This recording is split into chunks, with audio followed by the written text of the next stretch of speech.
I got to wind back the clock. We're talking about the week this of 26 June 2008, Thursday, Monday, Tuesday, the visit to Rosma Najib.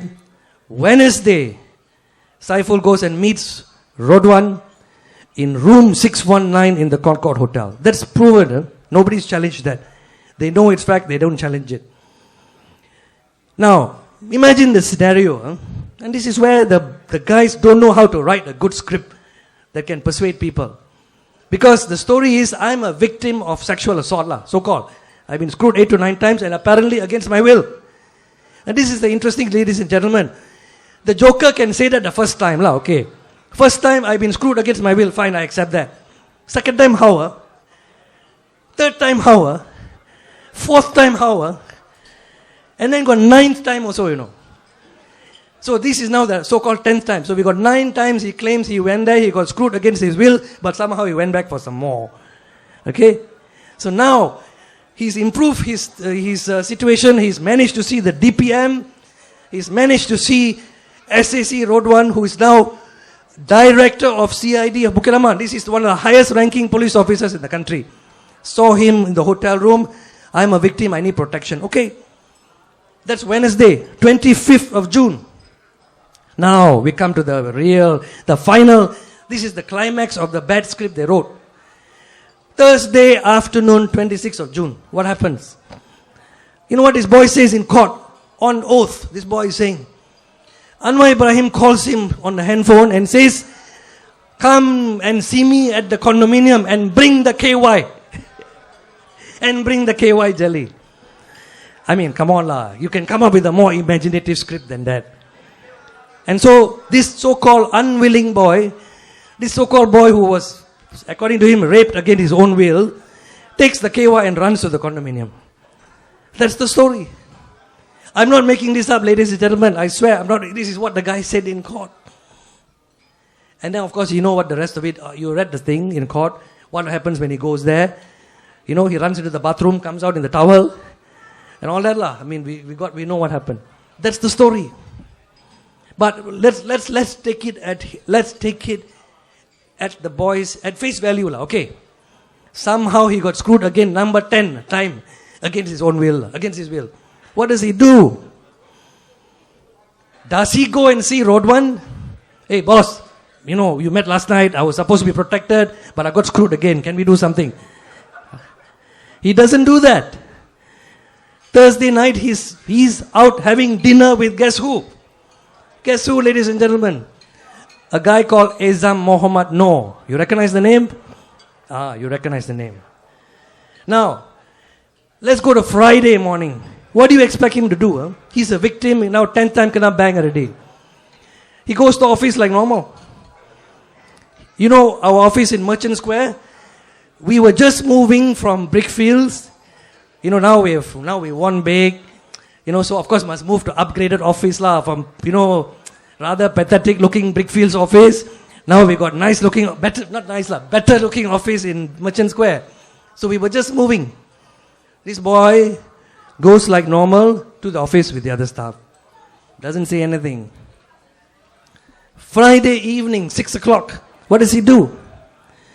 He goes to Anwar Ibrahim's house because he's part of some group called the Anwar Ibrahim Club.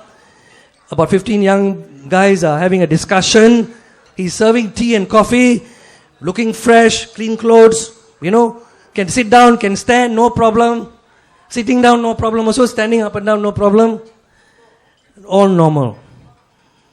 That's Friday.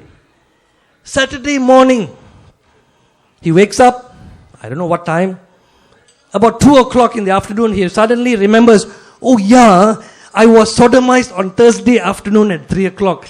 He suddenly remembers. And off he runs to Pusrawi Hospital.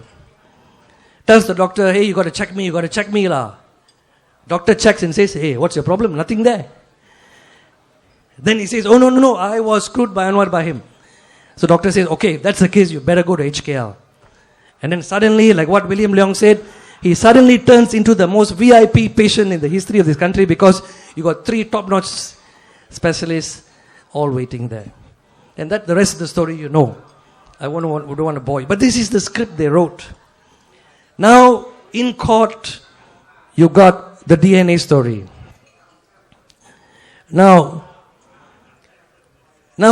what we get now, played in the media, the TV3, Utusan, Malaysia, Berita Harian, and the usual mainstream media. Oh, Anwar Ibrahim must give his DNA. What give DNA?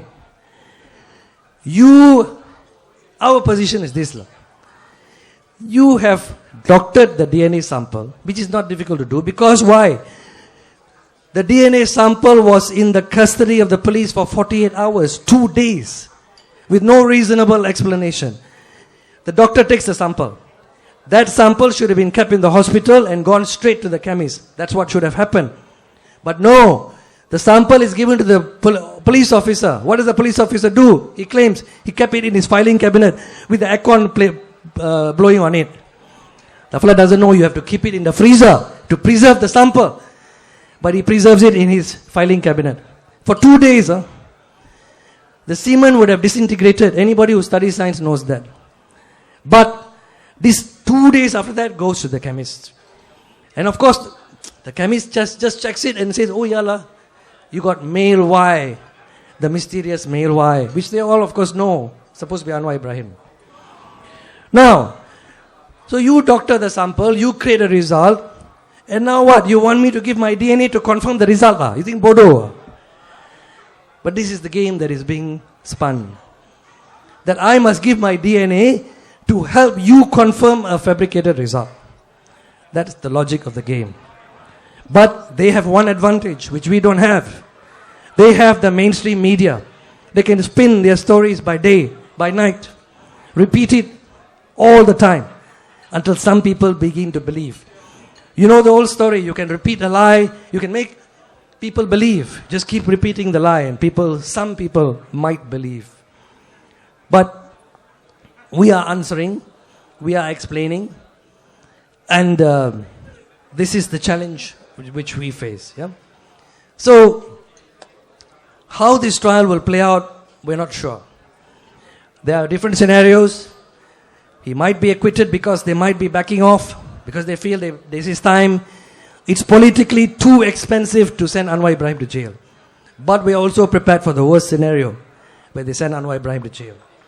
And this is the challenge, I think, all justice-loving, freedom-loving Malaysians who want change for this country, we have to recognize. This is what we face.